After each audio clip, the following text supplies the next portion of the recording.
원하는 것은 다 이루어지는 세상 속에 있는데 만족한가요? 불만족은 여전히 남아있는 거예요. 불만족스러움. 산다는 것 자체가 불만족스러움이에요. 그런데 불만족스러운 게 없다면 붓다가 깨달음을 얻을 이유가 없었습니다. 어째서 고통을 붓다는 진리의 단계, 진리의 차원, 고뇌의 차원으로 승격시켰는가? 성스러운 고통이에요, 고통이. 마음은 어디서 나왔나요? 어디 있나요? 마음이 어디 있나요? 내가 있고 그대가 있는 사이에서 마음이 탄생하는 거예요. 마음 본래 있었던 거 아니에요. 그래서 부처님이 해결책으로 뭘 내놓으셨나요? 보아라. 무엇이 법이? 담마가 보는 대로 보아라. 다 네가 부처야. 그냥 보여준다. 이게 법 아니겠어요? 제가 여기에 미쳐서 출가한 거예요, 내가. 이 너무 좋아가지고. 봐라. 법이다. 네.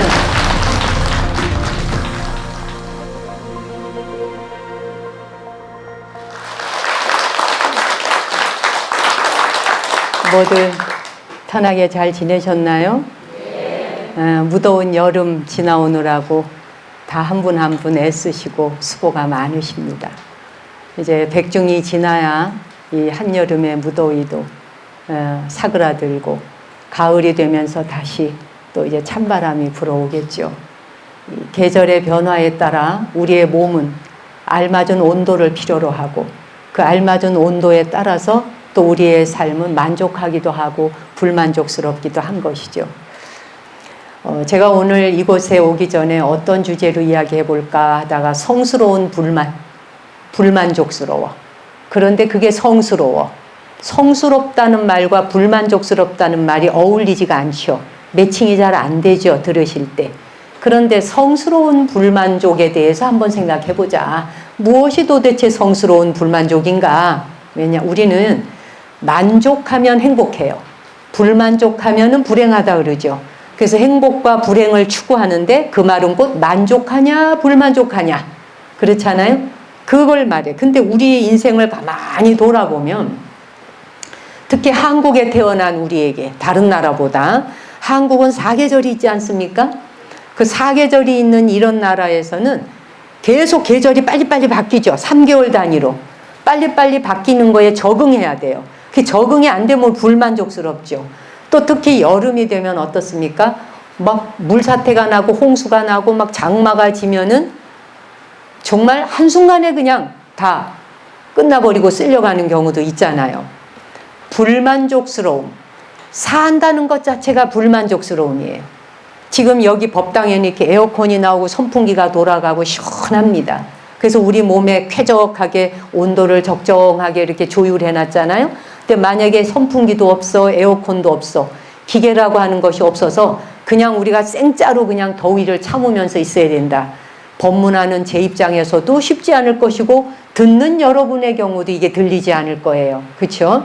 쾌적함, 온도를 적정히, 그 다음에 몸의 상태가 쾌적하다 하는 게 우리 삶의 거의 전부를 따라가는데 이게 안 맞으면 어떻게 되나요? 불만족스러워지죠. 그 불만족스러움으로 인해서 스트레스가 생기지 않습니까? 그 스트레스를 받게 되는 삶, 사바세계에 태어나서 사는 삶은 불만족스럽고 스트레스를 받으면서 사는 삶이에요. 실제로 여러분 한번 생각해 보십시다.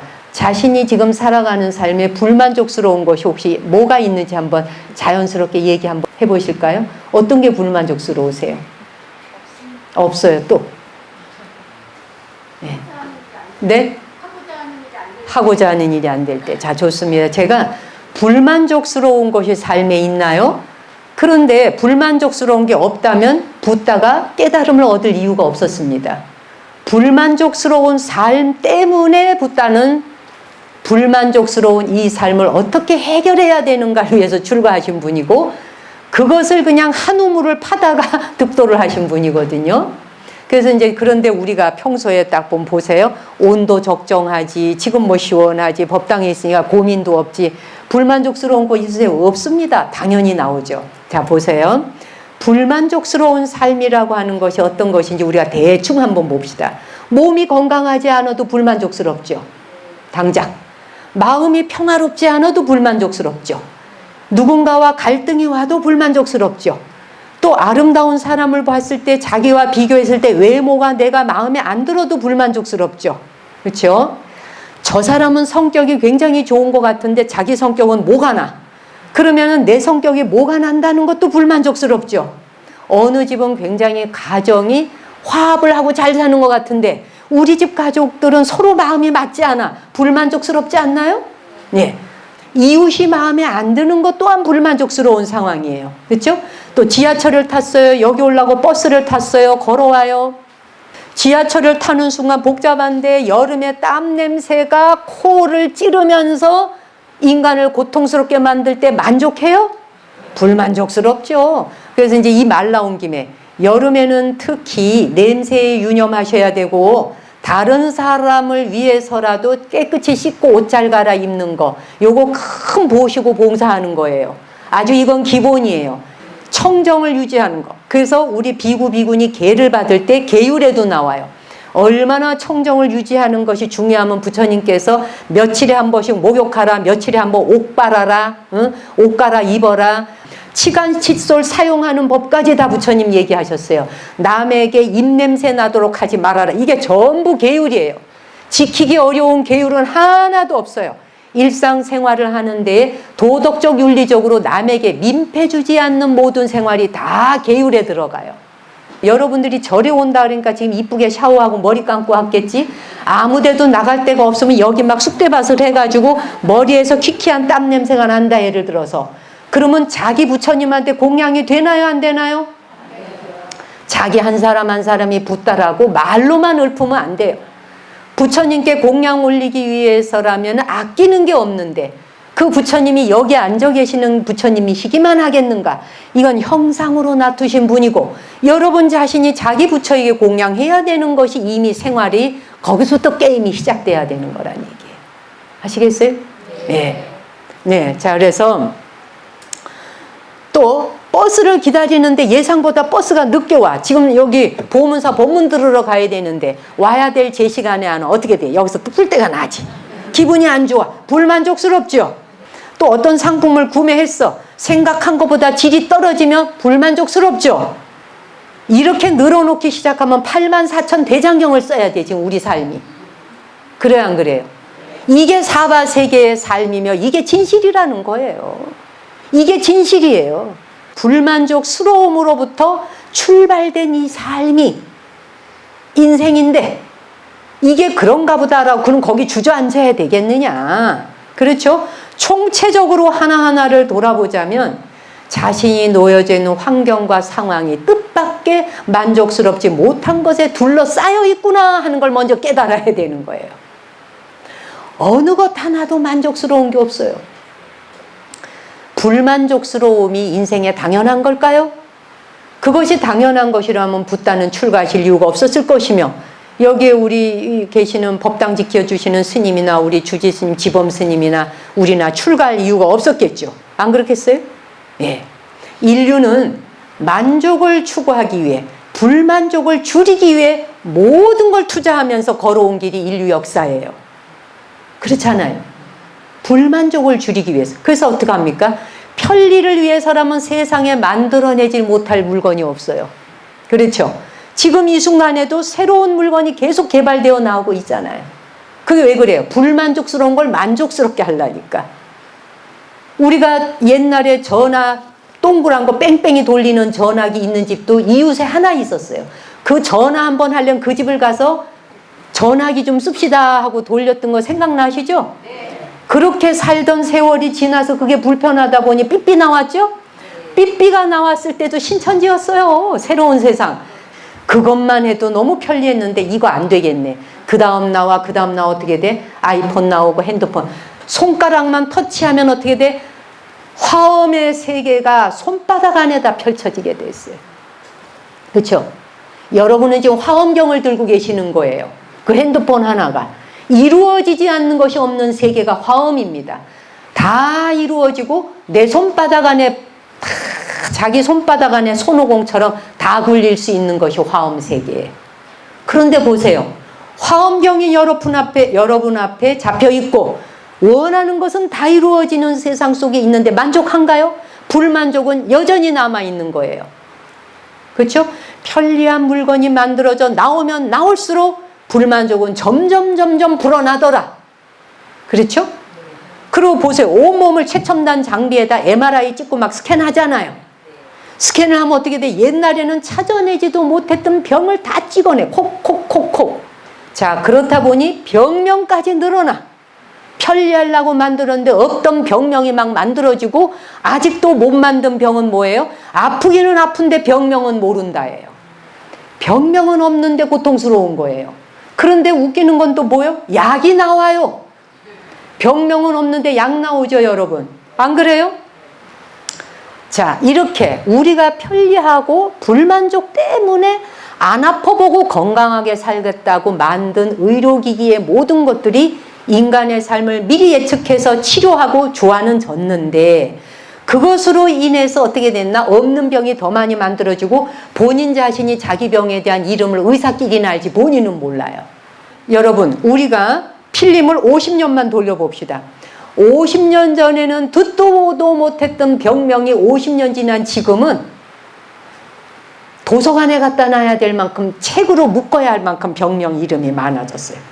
그래서 불만족스럽다고 하는 건 그럼 뭐예요? 불만족스럽다는 말이 고통스럽다는 말이에요. 불교에서 고성제가 왜 진리의 단계까지 왔는가에 대한 걸 여러분은 인식하고 기억하셔야 되는 거예요. 어째서 고통을 붓다는 진리의 단계, 진리의 차원, 고뇌의 차원으로 승격시켰는가? 고통이라고 하는 고뇌를 통증이나 고통에서 끝나지 않고 고뇌의 단계로 올려서 고뇌 자체가 곧 불만족에서 오는 것임을 진리의 세계까지 올려서 고성제라고 하는 성스러운 고통이에요. 고통이.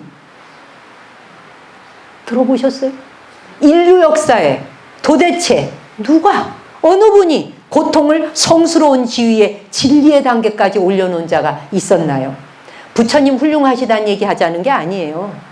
인류에 그런 분이 계셨다는 사실이에요. 불만족스럽다는 것은 고통스럽다. 부처님이 깊은 선정을 통해 알게 되셔서 탁 선정산매에 들어갔더니 그랬더니 고통의 뿌리가 어디서 오는 거 보니까 감정에서 오네. 고통의 뿌리가 감정에서 비롯된다는 걸 알게 됐어. 그러니까 이 말은 감정이 고통이다 하는 걸 알게 된 거죠. 감정이 고통이다.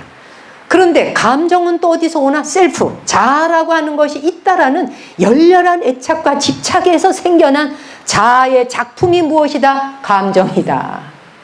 자아가 만들어낸 예술작품, 자아가 만들어낸 조각품, 자아가 만들어낸 환영의 작품들, 신기루 같은 것들인데 진짜 있는 것처럼 만들어낸 환영의 대작품들, 이 자아가 만들어낸 작품이 전부 뭐예요?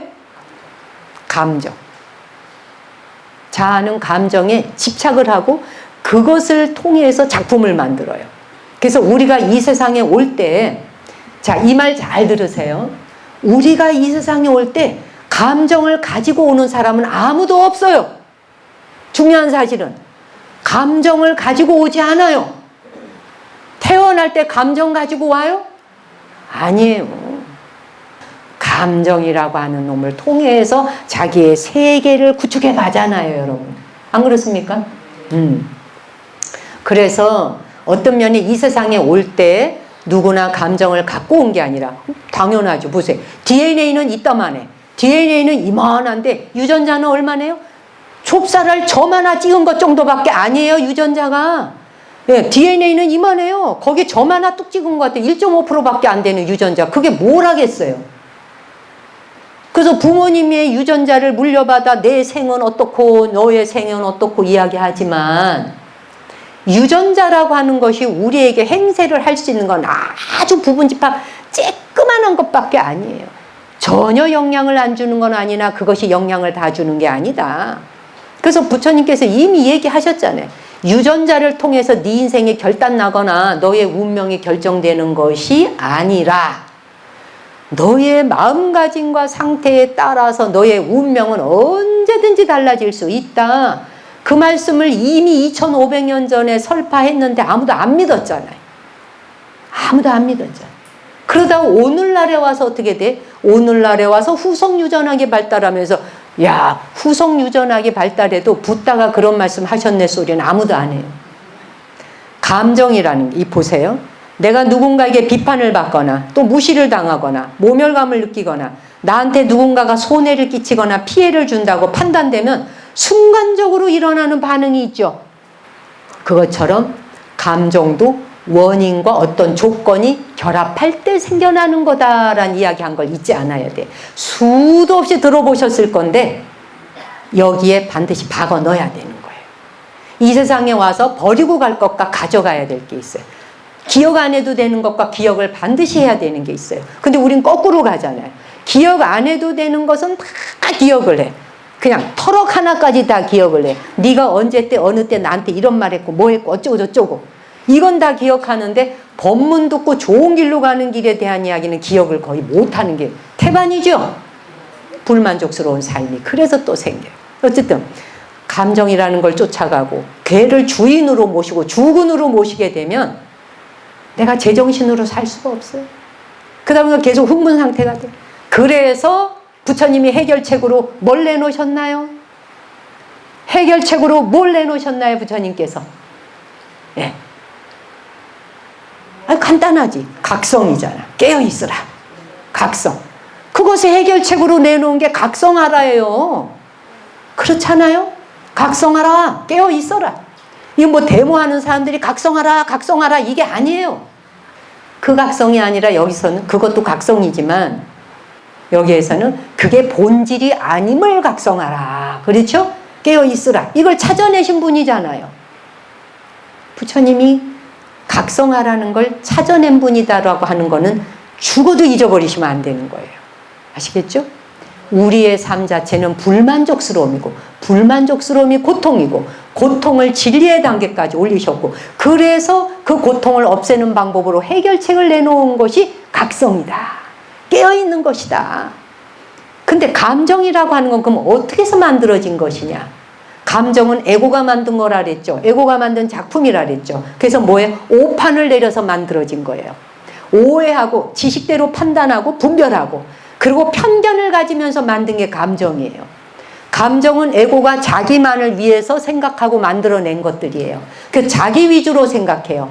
본인이 만든 구축한 우주의 세계가 따로 있는 거예요. 남하고 접속하는 게 아니라. 그런데 이것이 뭐 선도 아니고 악도 아니에요. 뭐 잘못도 없어요. 비난받을 일도 아니에요. 거부할 것도 아니에요. 부정할 일도 아니고요. 에고가 그랬다 해서 부정할 것도 없다는 게. 다만 이 에고라고 하는 것이 만들어 놓은 감정은 오해에 의해서 만들어진 것이다. 오해는 왜 생겼을까요? 잘 따라오세요. 오해는 왜 생겼을까? 판단 분별과 자기의 편견은 왜 생겼을까? 각성이 없어서 생긴 거예요. 깨어있지 않을 때 생기는 거예요. 그렇죠, 여러분? 깨어있으면 생길 일이 없겠죠. 각성을 놓친 거예요. 이것을 불교에서 무엇이라 하는가? 각성 상태, 깨어있기를 놓친 것을 무지라 그러는 거예요. 무명, 무지. 들어보셨죠? 각성을 놓친 것이 무명이고 무지예요. 그럼 무지는 어디에서 온 거예요? 결과적으로 감정에서 일어난 거죠. 이건 간단하죠. 자, 그래서 부처님께서 이 세상은 무지가 군림하는 세상이다 라고 선포하신 거예요. 무지가 군림하는 세상. 그 말은 감정으로 가득 찬 세상이라는 말이죠. 무지가 감정이요 감정이 무지라 했으니까 감정으로 가득 찬 세상이다. 그게 왜? 나의 판단과 편견과 나의 오해와 무지로 인해서 출현한 감정들이 손에 손을 잡고 춤을 추고 있는 세상이 사바세계인 거예요. 기가 막히죠?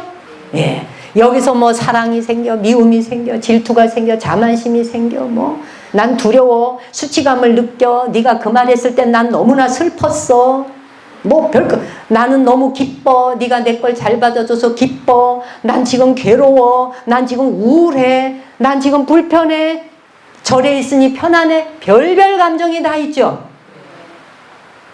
감정이 84,000가지라고 여러분. 그렇죠? 그런데 보세요. 감정이라고 하는 게 제가 올 때 갖고 오는 거 아니라 그랬죠. 그것처럼 각 나라의 문화마다 감정이 다 달라요.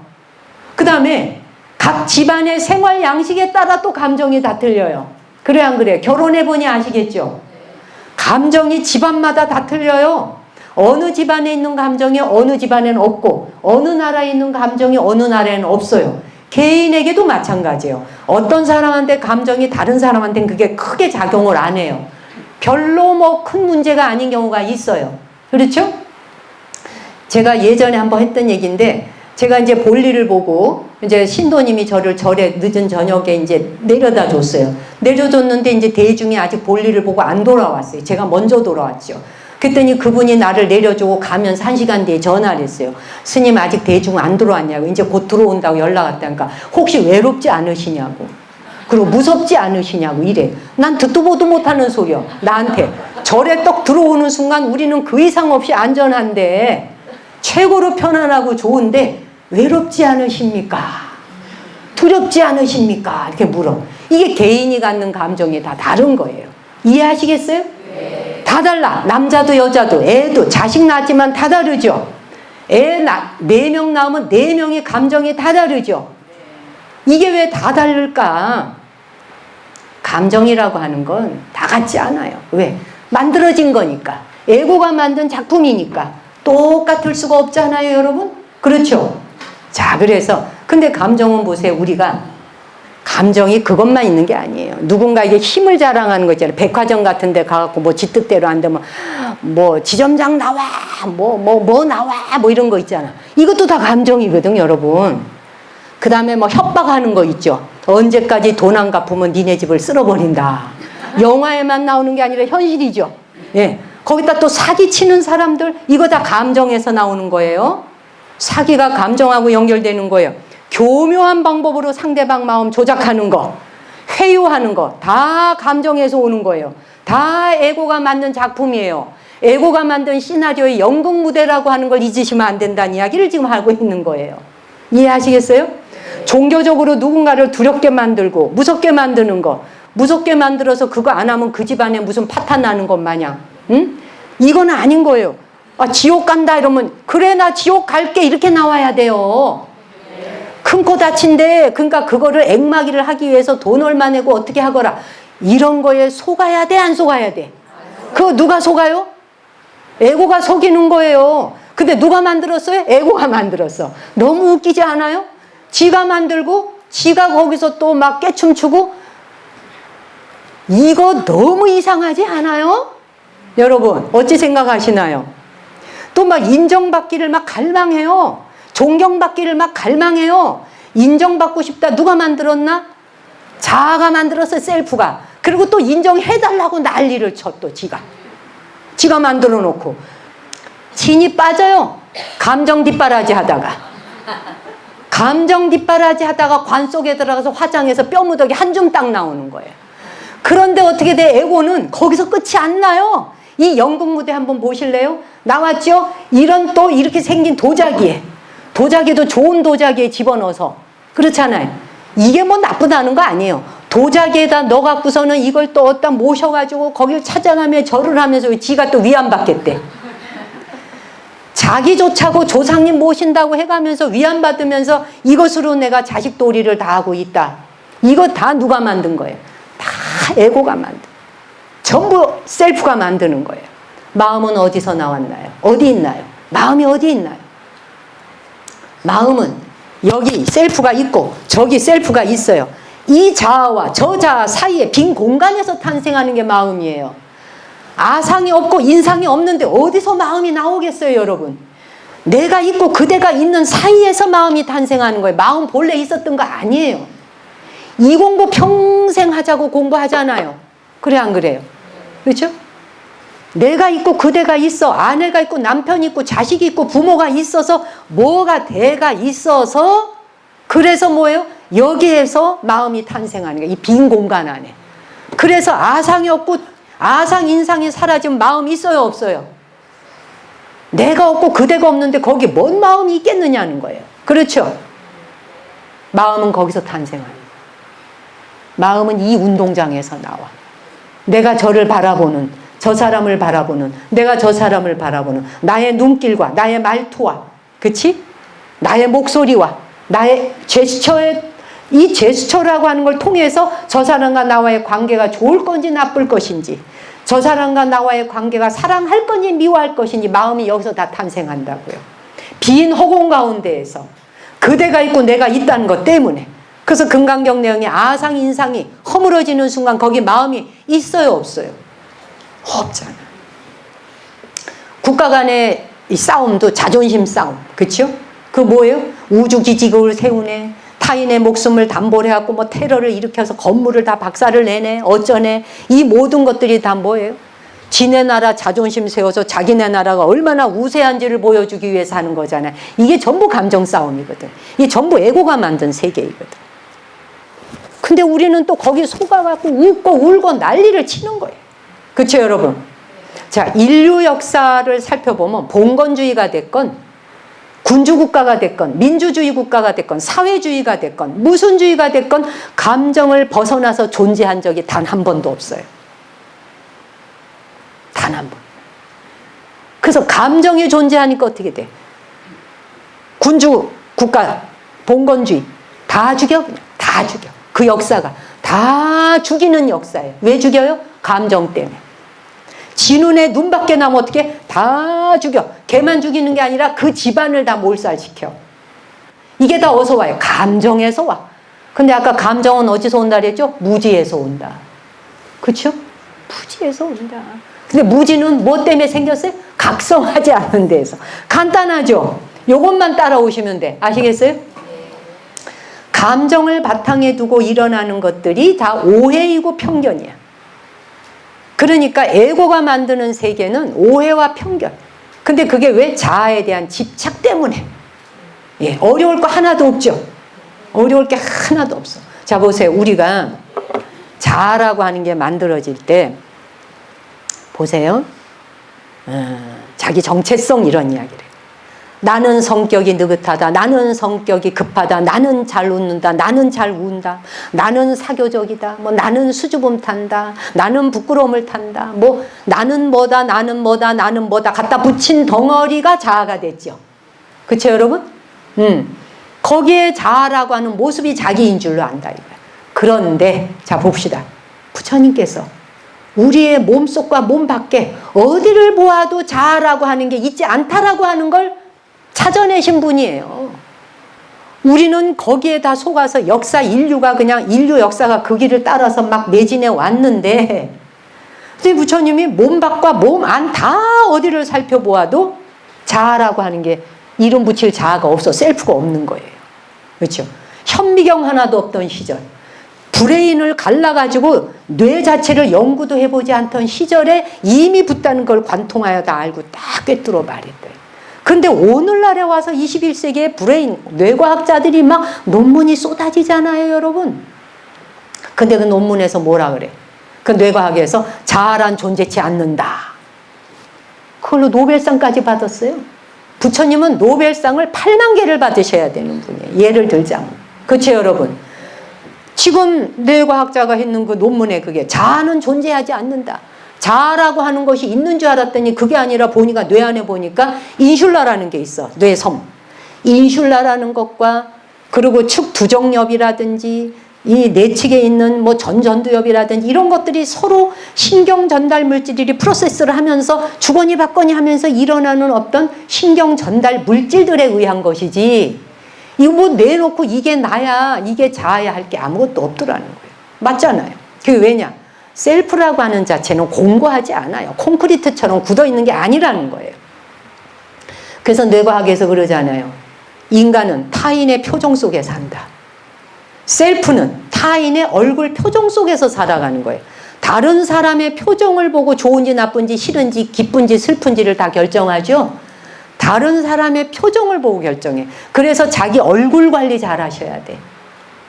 얼굴 표정, 이 얼굴 드러내서 보여주는 게 일생의 공부예요. 이 얼굴 이거 하나 표정 이 안에 80개 근육이 붙어 있잖아요. 그러니까 근육을 제발 좀 쓰세요. 근육을.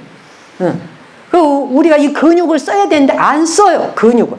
그러고 가서 헬스클럽 가서 이 근육 쓰잖아. 이 근육. 막 여기 뭐 식스팩스야 뭐야 막 이거 만들고 막 그거는 쓰면서 이거는 안 바꿔. 딴 근육 안 써도 좋으니 요 근육 쓰시라고. 이 근육, 여기 80개 근육이 붙어 있다고, 여러분. 부처님 표정 보세요. 부처님의 표정 보면 딱 답이 나오죠. 부처님을 왜 우리가 우러를까? 그 표정대로 살아가라고 모셔놓은 거예요. 평온하고 고요하잖아요. 부처님 얼굴 보고 화내고 승질내고 침 뱉는 사람 있어요, 여러분? 없죠. 그래서 부처님을 이렇게 조성해서 모셔놓은 거라는 걸 잊지 마시란 얘기예요. 그렇죠?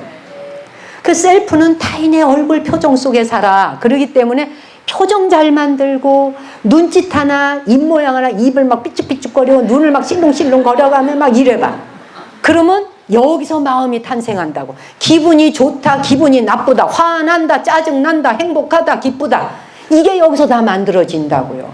이제 이해하시겠어요? 네. 대단하잖아요.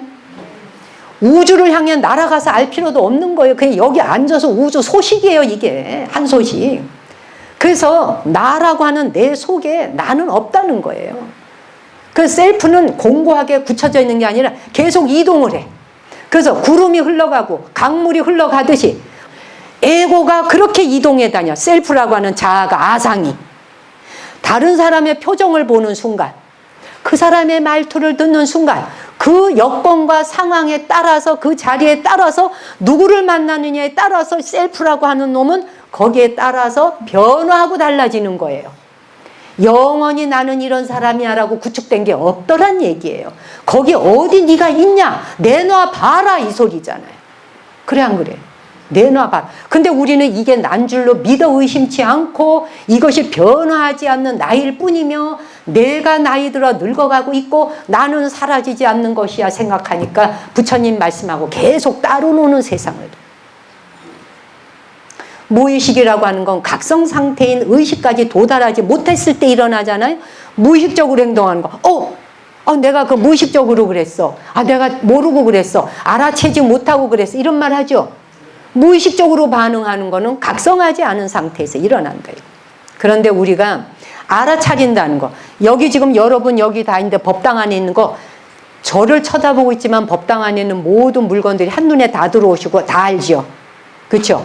이게 컵이라는 거 알고 이 테이블이라는 거 알고 이거 의자라는 거 알고 여기 사람 있다는 거 알고 그렇게 아는 거 하고 아는 걸 아는 거 하고는 다른 문제예요.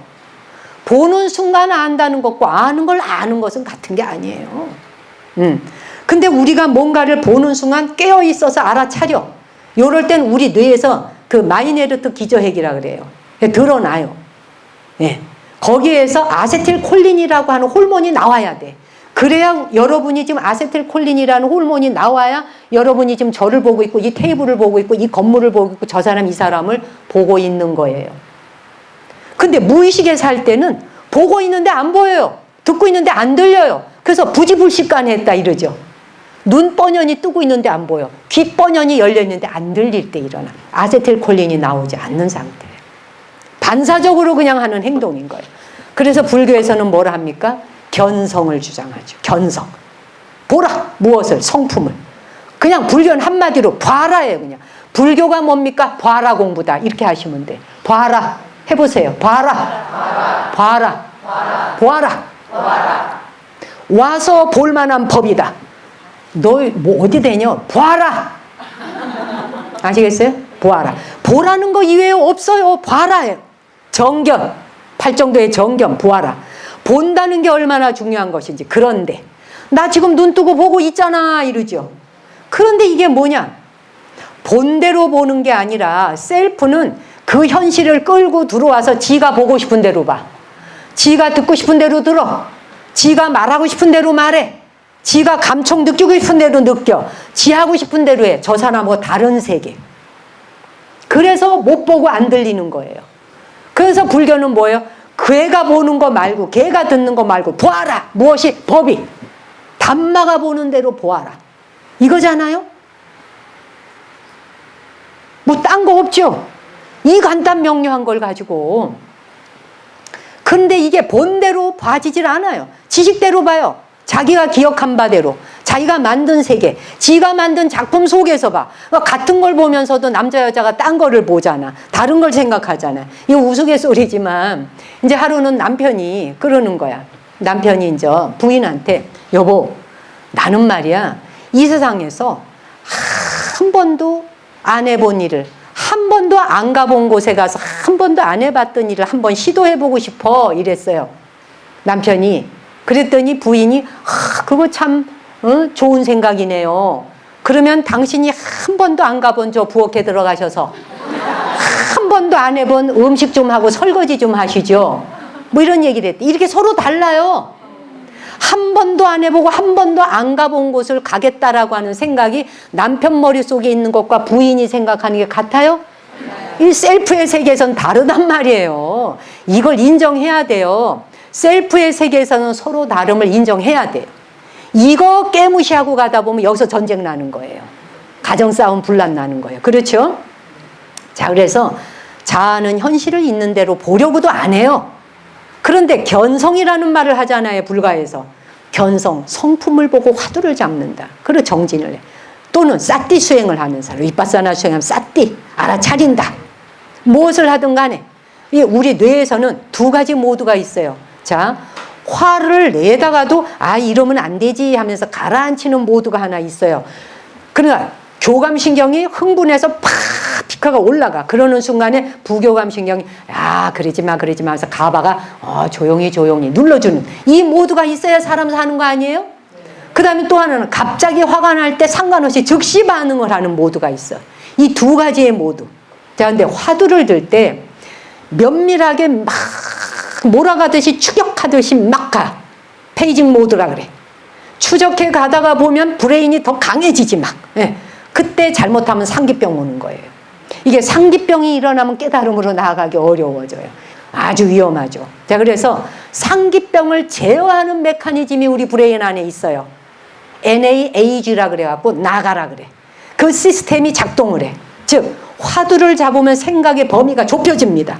그래서 그 덴시티가 굉장히 강해지지. 밀도가 강해져요. 바늘구멍만한 데에 황소가 지나가야 되니까. 그렇잖아요. 그래서 덴시티가 굉장히 강해집니다. 그러는 순간 우리 뇌 안에서는 무슨 호르몬이 나오느냐? 글루탐산이라는 게 막 쏟아져 나와요. 집중하면 나오는 거예요. 지금 여러분 저한테 집중하고 있잖아요. 글루탐산 나와. 글루탐산이 뭐게? 옛날에 왜 그 미원 아시죠? 그 미원이 글루탐산 맛이잖아요. 그거 먹으면 맛있잖아요. 그죠? 그거예요 바로. 글루탐산이 어디서 나와. 그런데 중요한 건 뭐냐? 글루탐산이 너무 많이 나오면 옆에 있는 세포를 죽여. 세포를 죽여서 미치거나 정신병이 되거나 부작용이 와. 이때 잘못되는 거예요. 공부하다가. 그런데 깨달음은 미치게 하는 게 아니거든요. 깨달음은 미치게 하는 게 아니에요. 그래서 글루탐산은 극단적으로 쏟아져 나올 때 NAAG라고 하는 이 나가라고 하는 물질이 바꿔주는 거예요. 바꿔주는 거예요. 그게. 그래서 글루탐산은 분비되자마자 분해되게 돼 있어요. 분해돼야 되는 거예요. 분해가 돼야 되는데 이게 분해가 안 되고 그냥 많이 나와 있어. 그 다음에 옆에 세포를 죽여갖고 부작용이 오고 상기병이 오고 정신병자가 될 수 있어요. 이게 또 그런데 나와줘야, 많이 나와줘야 대분심이 생기거든. 대분심, 대의심, 대발심이 없이는 화두 못 뚫거든요. 여기서 말하는 의심은 뭐 의처증, 의부증을 말하는 의심이 아니에요. 의처증, 의부증은 누가 해요? 셀프가 하죠. 에고가 하는 거죠. 지가 만든 작품이죠. 그런 쪼잔하고 허접스러운 의심을 갖고 대의심이라 말하지 않아요. 의심이란 뭐냐? 하나를 뚫고 가는데 말이지.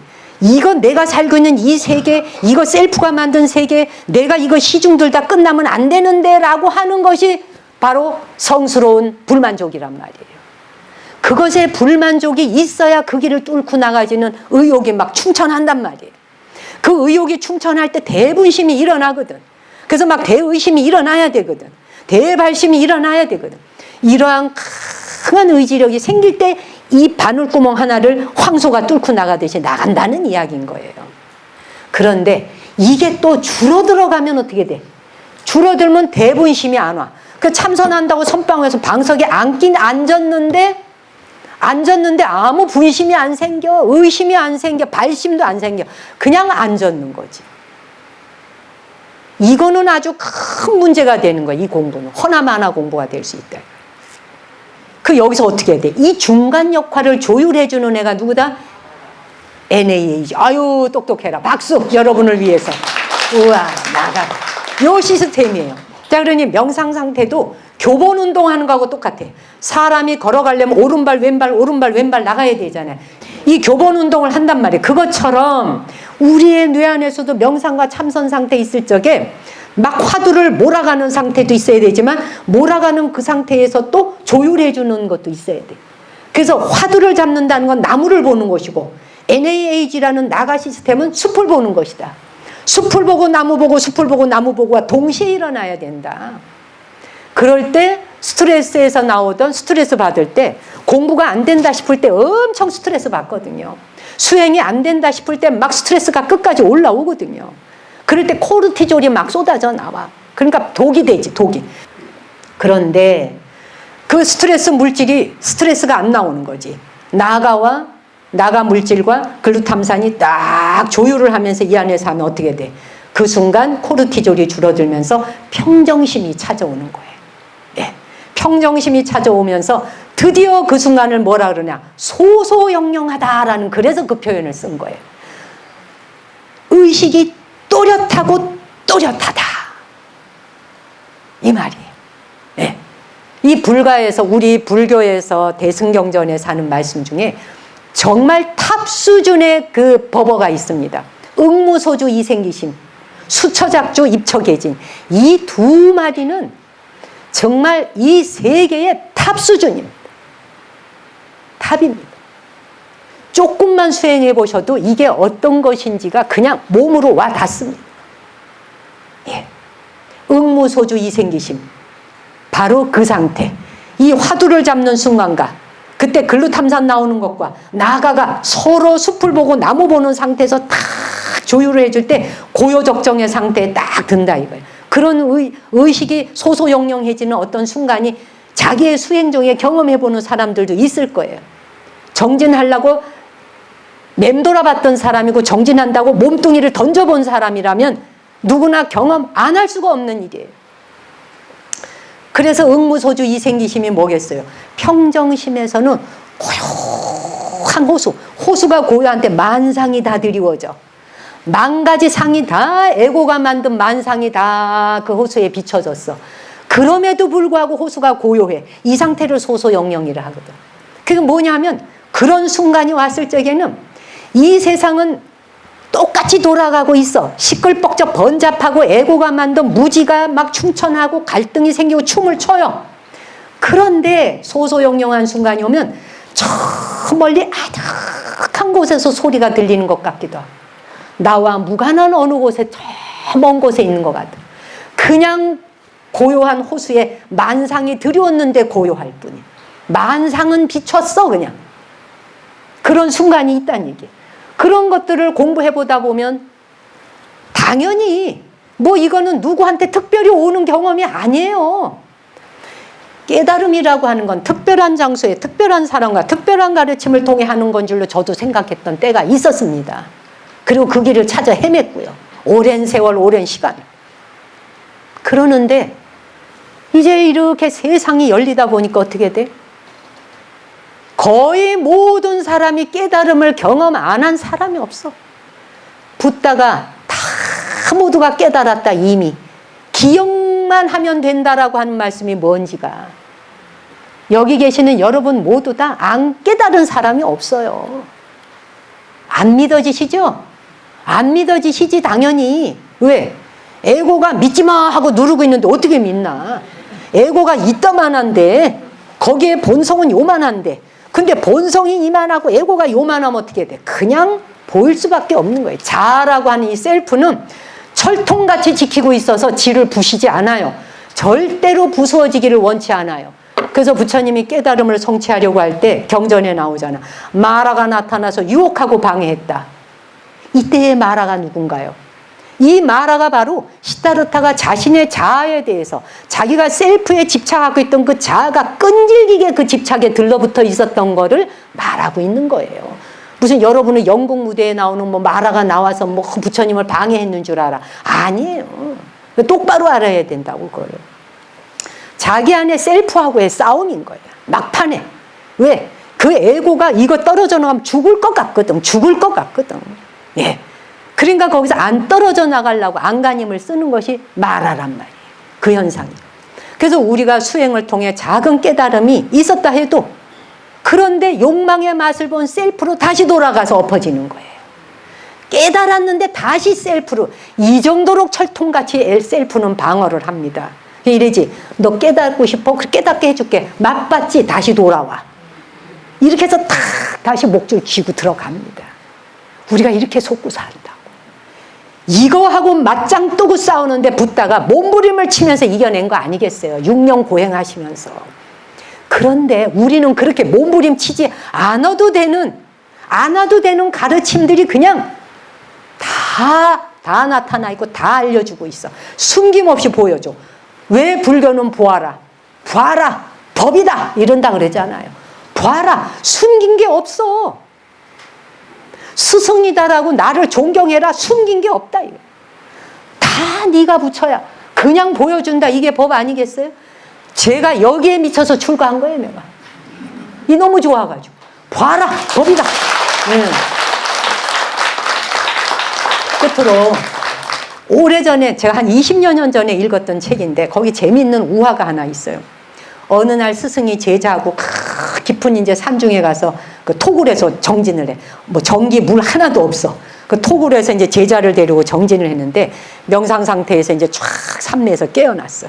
근데 이제 제자가 깊은 감명을 받게 돼. 스승님을 통해 갖고 다 깨달음을 얻었어. 스승의 무릎에 절을 하면서 감사의 보답으로 제가 스승님께 뭐든지 해드리고 싶습니다. 간청을 해. 그랬더니 스승이 참 미소 지으면서 보답하겠다라고 하는 뜻은 알겠는데 그것이 너한테 가장 하기 어려운 일일 것이다. 네가 보답한다는 일이 제일 네가 실천하기 어려울 거다. 이래. 뭔 말이냐 이거야. 응? 그래서 그냥 네가 기특한 마음 가진 걸로써 그냥 됐다. 이랬어요. 그랬더니 제자가 제가 너무나 얻기 어려운 것을 얻었으니 스승님을 위해서 부디 봉사할 수 있도록 기회를 주십시오. 이러거든. 그래서 그걸 2번, 3번 권청을 하니까 스승님이 그래 그러면 이제 여기 물이 없으니 아랫마을에 내려가시오. 난 물 좀 하나 떠오려 한 병 받아오너라. 그래서 이제 막 제자가 내려가서 가다가 저 오두막이 아랫마을에 가서 문을 두드리면서 여기 나 이 병에다 물 좀 한 병만 담아주세요 했더니 웬 아가씨가 하나 이쁜 아가씨가 나와. 걔 나와가지고 물 한 병만 달라라고 했더니 이 아가씨가 하는 말 아유 알겠다고 저 산속 동굴에 수행하시는 스승님 모시는 분이시군요. 그러더니 잠시만 안으로 들어오셔서 우리 집에 축복 좀 내려주고 가세요. 이래. 아이 축복 이따가 해줄 테고 지금 물부터 달라. 스승님께 드려야 되는데 아이 잠깐이면 돼요. 들어오셔서 잠깐만 축복해 주세요. 자꾸 쫄라대니까 에고는 어떻게 돼? 마음이 약해지는 게 에고거든. 자비심하고는 다른 거예요. 예, 어쨌든 그러고 잠깐만 들어와 달라는 바람에 잠깐 들어갔네요. 잠깐 들어갔더니 가서 이제 축복을 해주고 쪼쪼 하다 보니 해가 지면서 저녁이 됐네. 저녁밥을 먹으래. 밥 먹었죠. 밥 먹고 났더니 밤이 됐네. 밤 되니까 못 올라가죠. 가다가 물 다 쏟아요. 자고 가라. 하룻밤을 잤죠. 하룻밤을 자서 아침에 일어났더니 아가씨가 그 다음날 젖소에 젖을 짜고 있는데 젖 짜는 기계가 없다 보니까 막 젖소가 고통스러워해. 또 아가씨도 막 힘이 없으니까 힘이 없어해. 도와준다고 젖소 젖을 또 쭉쭉 짜줬지. 몇 주 짜줬지요. 몇 주를 짜주다 보니 정이 들어서 어떻게 됐게 결혼했지. 그래서 애를 낳았지. 그러다 보니 앞에 텃밭을 갖고 왔지. 그 텃밭을 갖고 와서 농사를 짓다 보니 이제 막 이게 어떻게 돼. 물건을 이제 뭐 수확을 하다 보니 이익이 생겼죠. 이익이 생기다 보니 농지가 늘어났지. 그리고 막 늘렸죠. 그랬더니 더 많은 돈으로 더 많은 큰 땅을 샀죠. 풍족한 생활을 하게 되었어요. 이웃들이 또 와가지고서 뭐 조언도 구해요. 뭐 도움을 요청해요. 잘 도와줘요. 그러면서 번 돈 갖고 작은 마을에 학교도 하나 세웠어요. 조그마한 병원도 하나 만들었어요. 조그마한 법당 같은 성전도 하나 만들었어요. 거기서 맨날 기도도 하고 난리를 쳐요. 이렇게 이제 잘 지냈단 말이에요. 스승님 어디로 가고 없어지고. 스승님 물 아직도 못 마시고 있는 거예요, 지금. 그래서 이제 뭐 하다 보니 이제 너무 흡족해. 그 보니까 애들이 성장해서 또 손녀도 낳았어요. 손자손녀도 낳았어요. 그래 이제 다 계곡에 가서 저 밑에 언덕에 서서 이제 계곡을 내려다보니 자기가 일생 동안 일으켜온 것이 너무 참 흥미진진하고 너무 좋은 거예요. 막 기분이 좋아. 그렇게 있는데 갑자기 홍수가 났어. 홍수가 나서 한순간에 거대한 물결이 쓸려오더니 그냥 마을이 다 쓸어가 버린 거예요. 눈 깜짝할 사이에 일어난 일이에요. 모든 것이 순식간에 사라졌어요.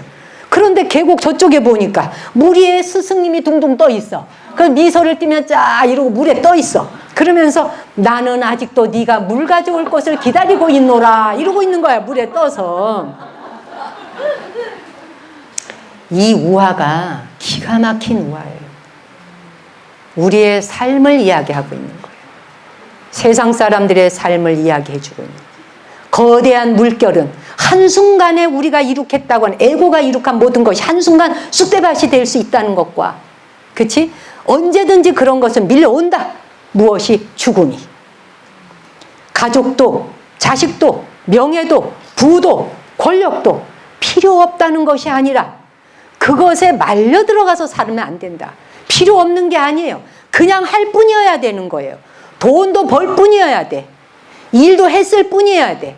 했으니까 결과가 나에게 어떻게 와줘라는 에고가 바라는 걸 만족시키려다 보니 물살에 휩쓸려가는 순간 허망하여지이다. 그래 안 그래? 세상에 이 모든 것이 한갓 꿈꾼 나라가 버리고 아무것도 남는 것이 없구나를 아는 것이 바로 뭐예요? 성스러운 불만족이에요. 이런 것을 아는 것이 성스러운 불만족이라.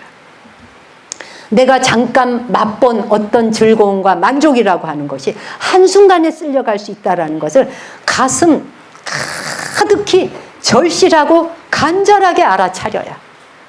잠깐 맛본 평화, 절에 와서 참선하고 명상하다 보면 평화가 잠깐 와요. 마음을 가라앉히는데 어떻게 평화가 안 와요? 거기서 멈추시면 안 돼요. 거기서 끝나면 안 돼요. 그러니까 그냥 임시방편으로 잠깐 곧대곧대 아플 때 진통제 맞는 정도로 가다 보면 몰핀을 아무리 많이 놔줘도 통증 가시지 않아요. 똑같습니다. 이게 안타까워서 붓다가 법을 펴신 거 아니에요? 진리의 수레바퀴를 굴리신 이유가 몰핀 주사 계속 맞는 거 갖고는 그거 못 벗어나. 이거 알려주시려고 한 거 아니에요? 근데 우리가 거기 빠져갖고 그 중독에 빠져갖고 그냥 에고의 노름에 놀아나는 걸로 한 생을 보낼 수는 없어라고 하는 게 뭐라고요? 성스러운 불만족. 이거거든요, 바로. 그래서 끝으로 그래서 어쩌라는 거야. 그래서 우리가 에고를 버리고 살 수는 없으나 에고에 속아서 살아서도 안 된다는 걸 여기 명심하자요. 에고에 속아서 살면 고통이 진짜 내 것인 줄 알게 돼. 고통이 진짜 나한테 온 줄 알아. 그냥 대충 살면 돼요. 아시겠어요? 매매 살려고 하지 마. 매매 따지려고 할 거 없어요. 매매 따지고 매매 하려고 할 대충 건너뛰어요. 왜? 에고가 했는 거는 건너뛰어 사셔야지 돼. 아시겠어요? 놓고 놓아라 그러죠.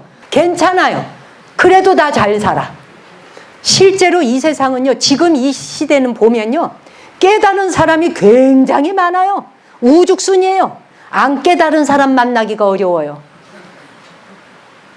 이거 웃자고 하는 소리는 아니고요. 실제로 그래요. 그래서 우리가 에고의 욕망 치닥거리 하다가 한 생을 보낼 수는 없지 않느냐. 에고의 욕망 치닥거리 하다 보면 어떻게 돼요? 허망한 삶을 살게 되죠. 에고가 이룩한 것은 허망함이에요. 근데 허망하지 않으려다 보니 무엇을 하자? 불퇴전의 길로 나가라. 이게 바로 보살심이잖아. 그렇죠? 불자는 불퇴전의 보살심이 여기 꽉 백해야 되고 여기 꽉 백해야 돼. 그래야 대분심, 대의심, 대발심이 보살심을 여기 씨를 뿌려갖고 그 나무가, 보리의 나무가 자라나지 않게 하면은 계속 에고에 흔들려요, 여러분. 에고가 하는 것에 대해서는 간섭하지 마. 속상한 일이 있어도 간섭하지 마세요. 내버려도 그냥 지나가. 다 때 되면 원래대로 돌아와. 그죠? 가봐야 죽는 길밖에 없죠? 다 해결나게 돼 있어요. 그리고 그런데 뭐예요? 휩쓸고 간 자리에 뭐가 남나요? 깨달음이 오지. 무엇이? 허망하다는 거. 이 허망하다는 거 하나 깨닫는 거 무지 힘들어요. 그 비싼 밥 먹고. 에고 뒷바라지 하는 것은 이제 내가 고만할 거야 라는 생각을 무엇으로 바꿀 수 있을까? 무엇으로 트랜스할 수 있을까? 바꿀 수 있을까? 대보살심, 대용맹심, 불퇴전의 마음이 자기 안에 콱 심어져야 한다. 이번 생에 한 번은 심어져야 한다. 불퇴전의 마음이 심어지면 어떻게 되나요? 보리심으로 나아가게 되지. 보리심으로 나아가면 어떻게 되나요? 밝음이 찾아오게 돼. 금강경 반야심경, 원각경, 화엄경 모두가 다 뭐예요? 밝음의 경전이에요. 밝음의 말씀이에요. 밝아. 계명, 열개자의 밝을명. 열어서 밝게 보인다. 소소영영 하나도 숨기는 바 없다. 봐라. 봐라. 봐라. 한 개도 숨긴 거 없어. 손금 한 개 한 개 다 봐라 이거예요. 어려울 거 없죠. 하나도. 그래서 불태전의 마음만 심으면 된다. 불태전을 심어야 애고하고 맞바꾸기를 할 수가 있어져. 불태전심의 마음만이, 보리심의 마음만이 애고에 속는 거하고 바꿔치기를 할 수가 있어. 이 자리를. 얘가 점점점 자리 차지를 크게 해야 돼. 지금 당장 안 되더라도 그 원을 세우셔야 돼. 그 원의 마지막이 무엇인가? 사홍서원의 끝이 멋들어지잖아요. 단 한 명의 중생이 남아있다 해도 그 중생 마지막 구제할 때까지 내가 함께 가겠습니다. 보존보살의 보리심. 이 마음이 모든 분들의 가슴에 심어지면 여러분의 삶을 여러분이 구제에 건져 올리게 돼요.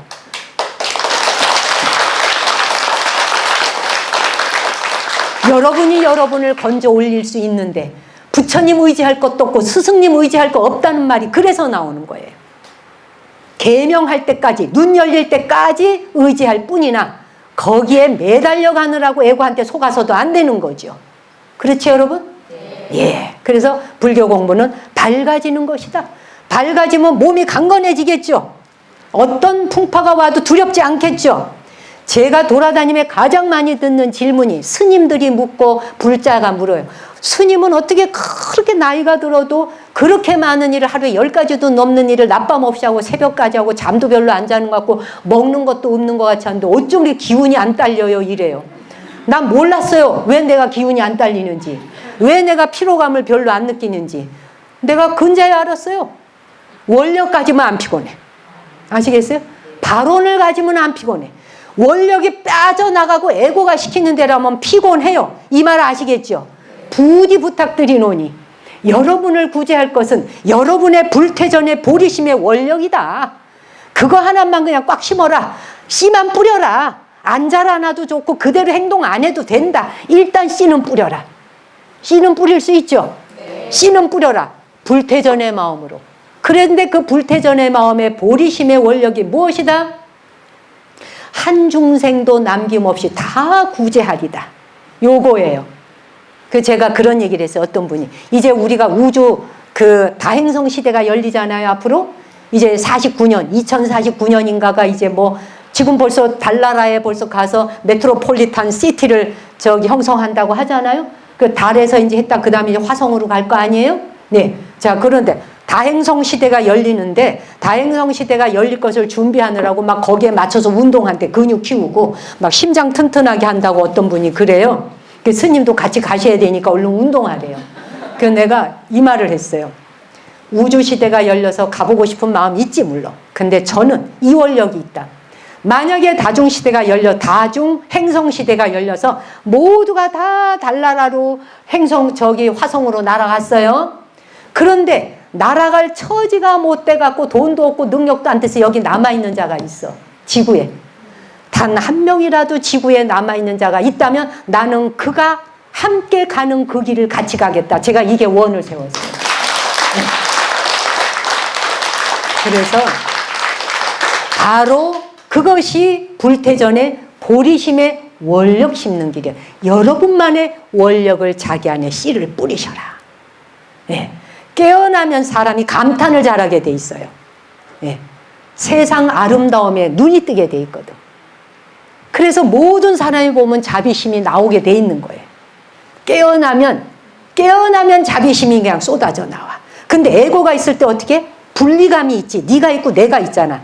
분리감이 있을 때 어떻게 돼? 여자 있고 남자 있잖아. 이쁜 사람 있고 미운 사람 있잖아. 싫은 사람 있고 사랑하는 사람 있잖아. 그렇죠? 깨어있는 각성 상태에서는 너와 내가 존재할 수도 없거니와 여자 남자 존재할 수도 없거니와 스님들로 말하면 비구 비구니 존재할 수가 없어요. 기본적으로 분리감이 사라지는데 어떻게 그런 생각이 가능해? 그건 에고가 만든 연극 무대인데 시나리오인데 안 그렇습니까? 분리감이 사라지면 모든 존재가 그냥 한 통으로 보여지는 거야. 자비롭지 않아질 수가 없는 거예요. 모두의 고뇌와 고통에 대해 함께 고뇌하게 돼 있는 거예요. 그렇잖아요. 오늘 일단 이렇게 법문 마치겠습니다. 감사합니다. 네.